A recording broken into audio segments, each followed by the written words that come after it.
National Town Hall meeting, Brunch with Bernie, 866-987-THOM. Senator Sanders. Good to be with you, Tom. Great to have you here with us.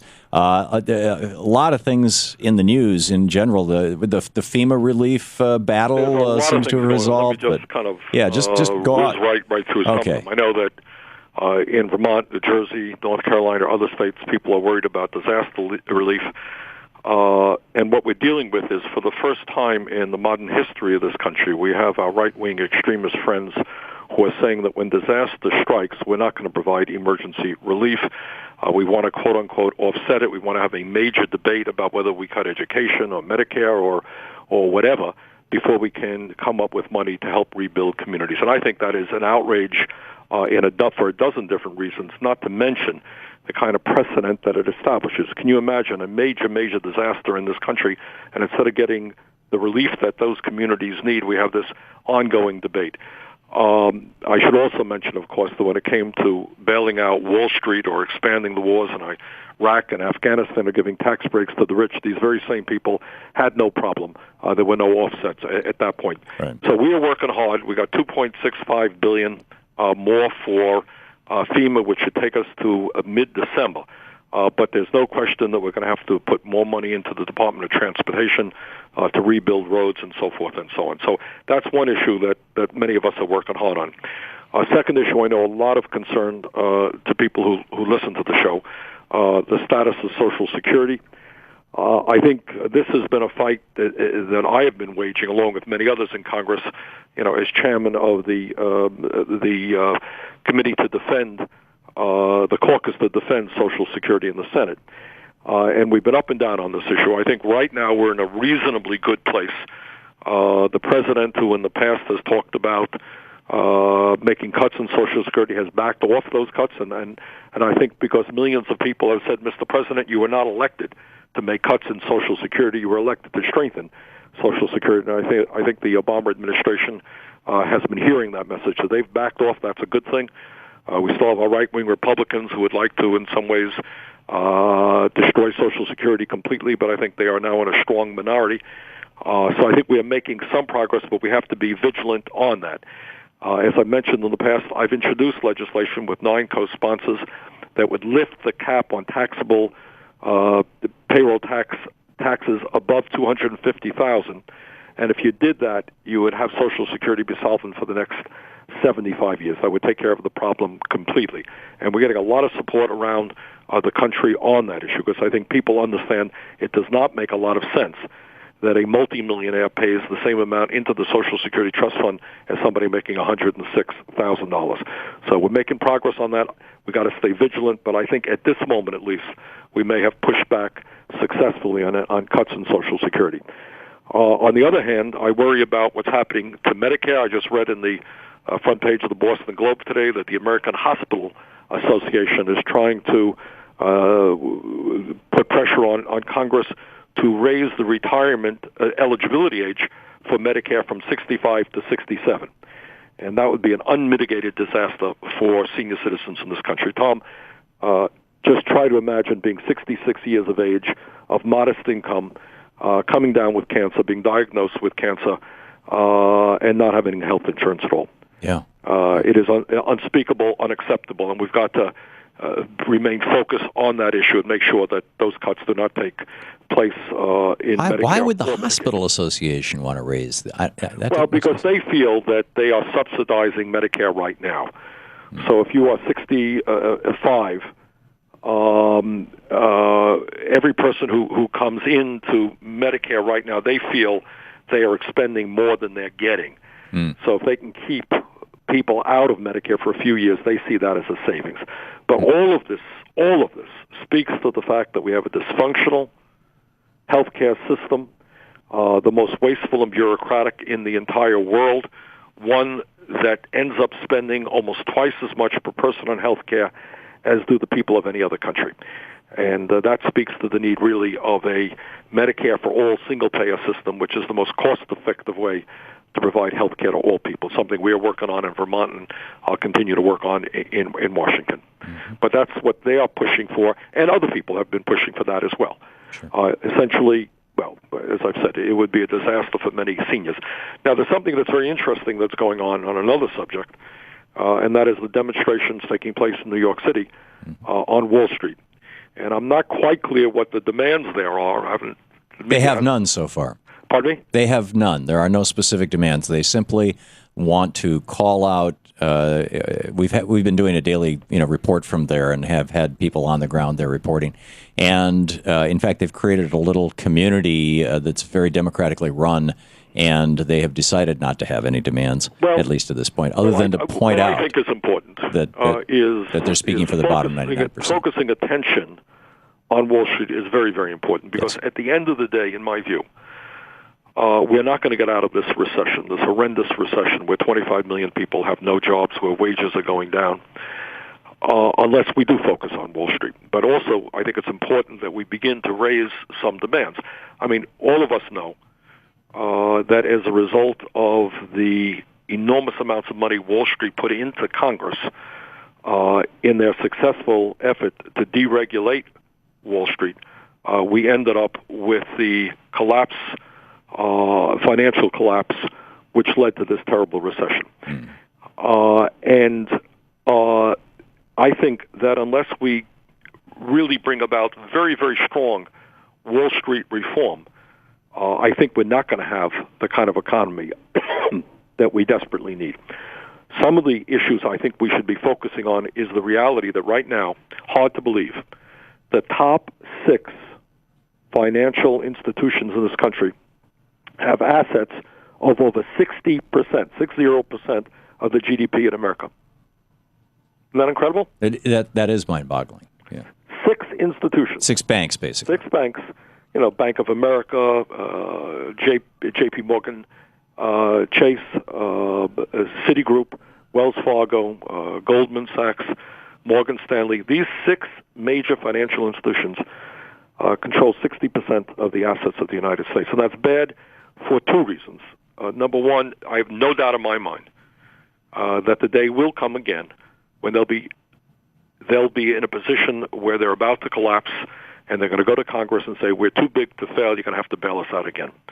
And number 2, just from a competitive perspective, who thinks it's a good idea that 6 institutions have that much economic and political power over the nation in terms of issuing credit cards, issuing mortgages, and we've got to, in my view, break them up.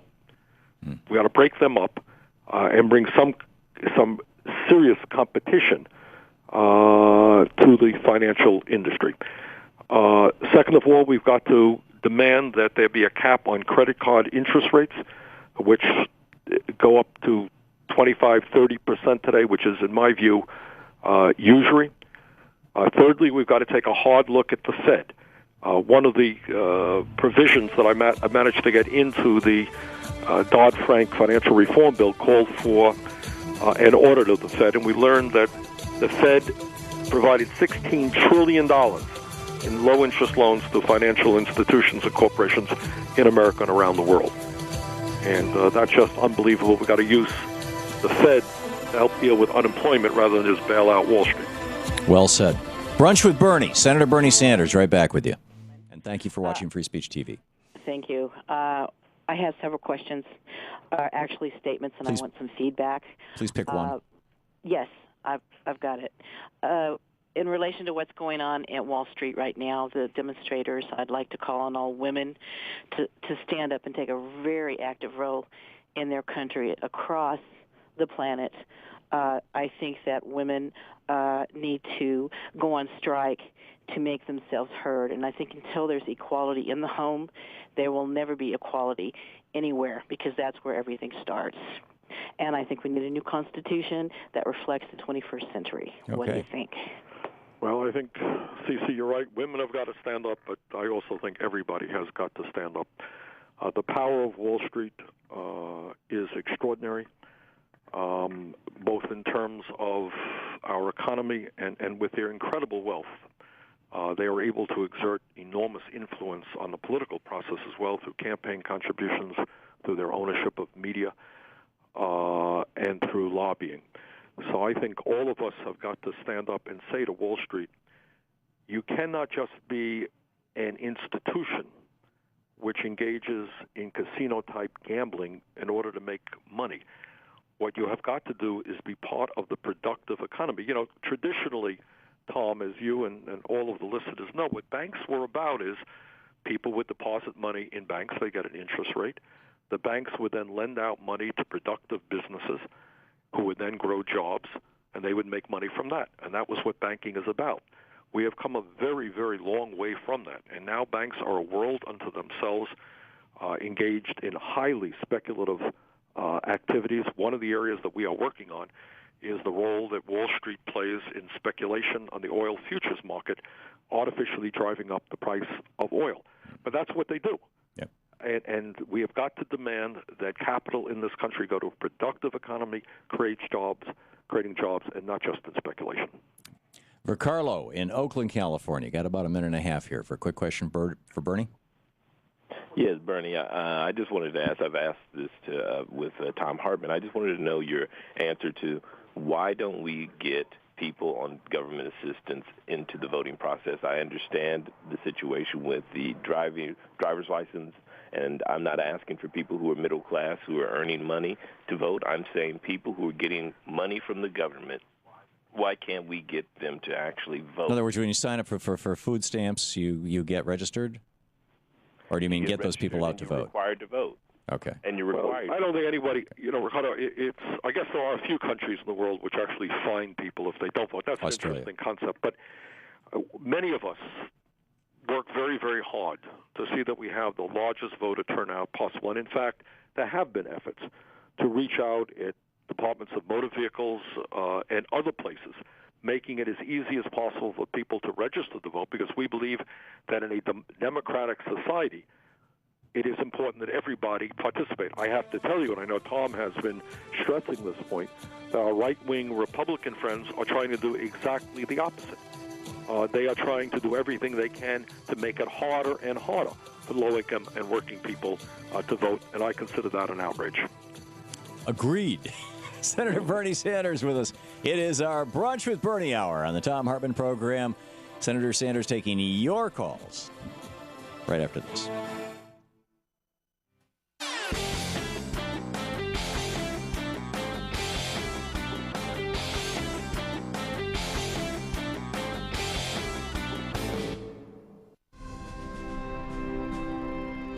The Thom Hartmann Program is brought to you in part by Solar World. SolarWorld.com for information on solar electricity. When I hear the music play and I hear the children sing, I know together anything is possible. Time won't slip away. We'll get through all that life can bring, and I know together anything is possible. 20 minutes past the hour. Talk Media. For the rest of us, Thom Hartmann here with you. It's our Brunch with Bernie hour, our national town hall meeting. Brunch with Bernie. Senator Bernie Sanders taking your calls. George in Chicago. You're on the air with Senator Sanders. Thank you very much for taking my call, gentlemen. It's a pleasure and a privilege to speak to two such outstanding defenders of freedom.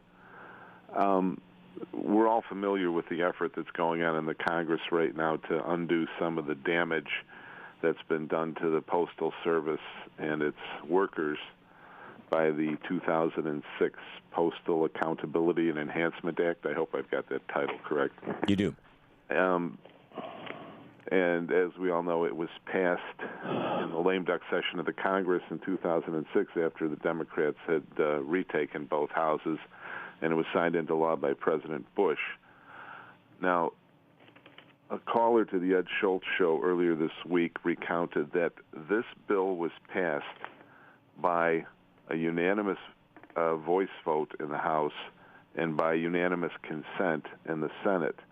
And I would simply like to ask Bernie if this was indeed the case, and if so, why did the Democratic leadership allow this to happen? This was the bill that requires them over a 10-year period to fund retirement health benefits for a full 75 years, which is why the post office is broke right now. According to Ralph Nader, there would be a $1.2 billion surplus had it not been for this Republican poison pill, basically. The caller, George, asked a very good question, and George, I don't know the answer to that question, but this is what I will tell you. We are going to do everything we can to defend the post office, which I think is a very, very important national institution, especially in rural areas. We're going to do everything we can to make sure that 100,000 workers are not laid off and that post offices in rural America are not shut down and that we continue to have 6-day delivery. In fact, we're going to be meeting on Thursday in my office in D.C. with leaders of the unions and other people very knowledgeable about the post office to work on legislation, which I will introduce as soon as possible to strengthen the post office. And as Tom indicates, the issue here is that in two areas, the Postal Service has been paying out substantially more money for future retiree health benefits than they should be paying. In another instance, when the Post Office went from being a government agency to a independent agency, self-sufficient, it turns out that they are contributing a lot more, or asked to contribute a lot more to the pension plans, government pension plans, than they should have. So I think we have to deal with these accounting issues and make sure that the Postal Service gets back the money that they have overpaid. We also have to give them the tools to compete in the 21st century. There's legislation out there which actually limits what a post office can do, as opposed to other countries like France, which give them a lot more flexibility to respond to consumer needs. So there's a lot of work to be done, but I happen to believe the post office is a very, very important institution in this country. I think we can make it financially self-sufficient, and I'm going to be working very hard on that. Okay. Is it Cheryl or Shirley in L.A.? Cheryl. Cheryl, you're on the air with Senator Sanders. Hi there. Hey, Senator Sanders, I just had a question for you about the domestic use of drones, and I think it's really important today after the assassination that the United States did yesterday. And I saw a ticker on the news just now that we assassinated 3 people in Pakistan, 2 last night with those drones. And so my local paper's the LA Times, and a couple weeks ago we had a long article in there that I call a thank you for smoking article that those lobby groups put out like it's a news release, and then it just gets run. And the gist of the article was that drones are really good for us and that they could be used for lots of things besides military. And this article claimed that, because I know we've had some on the border that I assume they're Homeland Security drones on immigration that I assume are used by some contractors. I don't know, but this article claimed that they had moved them last year over Texas to track the wildfires.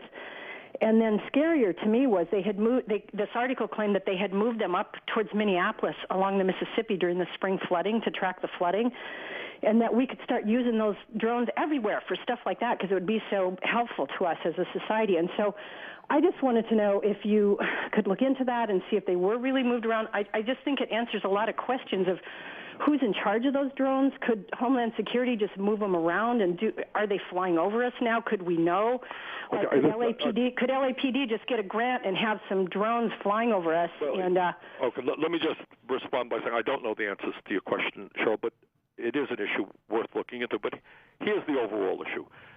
Drones, like other forms of technology, certainly can be used in a way to really eviscerate the privacy protections that the American people want. And I have been very concerned for a number of years that with the explosion of GPSs, the explosion of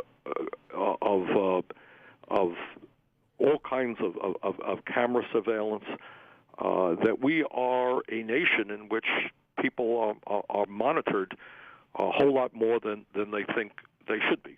On the other hand, are there good uses for things like drones to monitor where fires are so the firefighters can be more effective in putting them out? Yes, there are. But it's a question of controlling technology in a way that preserves privacy rights in this country, and that is a huge, huge issue, which, in fact, we will be involved in. And so you expect legislative we have about 50 seconds here. You expect legislative action moving in the direction of maybe not even just drones, but beyond that, of protecting our privacy in the United States? You know, if you go out, there's no question that with GPSs and everything else, we are monitored in an unprecedented way. Yeah, and on the I internet. think, that is something we have to take a hard look at. Okay, well said. Senator Bernie Sanders with us. It's our Brunch with Bernie hour. Senator Sanders taking your calls at 866-987-THOM. And you check out his website, sanders.senate.gov. We'll be right back. You're listening to the Thom Hartmann Program. Call 866-987-THOM. More of Brunch with Bernie here on the Thom Hartmann Program, 27 minutes past the hour. Sanders.senate.gov. Sign up for his Bernie Buzz newsletter.